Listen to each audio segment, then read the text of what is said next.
completely at ease, just understanding that popped in my head. And it dawned on me how routine this is.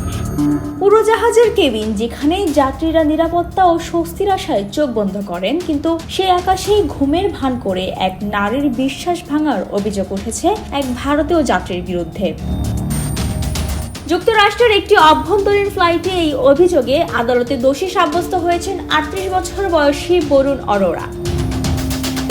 ঘটনাটি ঘটে 2024 সালের 29 August road island থেকে ওয়াশিংটনগামী ফ্লাইটে। আদালতের নথি বলছে, পাশের আসনে বসা নারী যাত্রী বারবার হাত ছড়িয়ে দিলেও অভিযুক্ত ব্যক্তি থামেননি। চোখে ঘুমের মাস্ক, আচরণে ঘুমের অভিনয়, কিন্তু অভিযোগ অনুযায়ী হাত ছিল সচেতনভাবে সক্রিয়। ফ্লাইট অবতরণের ঠিক আগে বিষয়টি বুঝতে পেরে ভুক্তভোগী অভিযোগ করেন, জীবন অবাক না করলে কে করবে? 28% মিল্ক ফ্যাটের অবাক করার সাথে ফ্রেশ মিল্ক পাউডার, জীবন অবাক করুক প্রতিদিন। এরপর তদন্তে নামে FBI, মামলা গড়ায় আদালতে। মার্কিন অ্যাটর্নি অফিস জানিয়েছে, অভিযুক্ত ব্যক্তি যুক্তরাষ্ট্রে বৈধ কাগজপত্র ছাড়াই অবস্থান করছিলেন। এই অপরাধে তার সর্বোচ্চ 2 বছরের কারাদণ্ড হতে পারে। আগামী 7 মে চূড়ান্ত সাজা ঘোষণা করবেন বিচারক।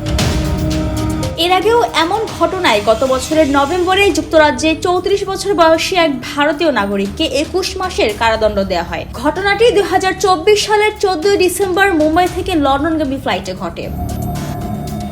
বিশেষজ্ঞরা বলছেন, এই রায় শুধু একটি মামলার শেষ নয়, এটি স্পষ্ট বার্তা যে আকাশপথে হোক বা মাটিতে নারীর নিরাপত্তা নিয়ে কোনো আপোষ নয়।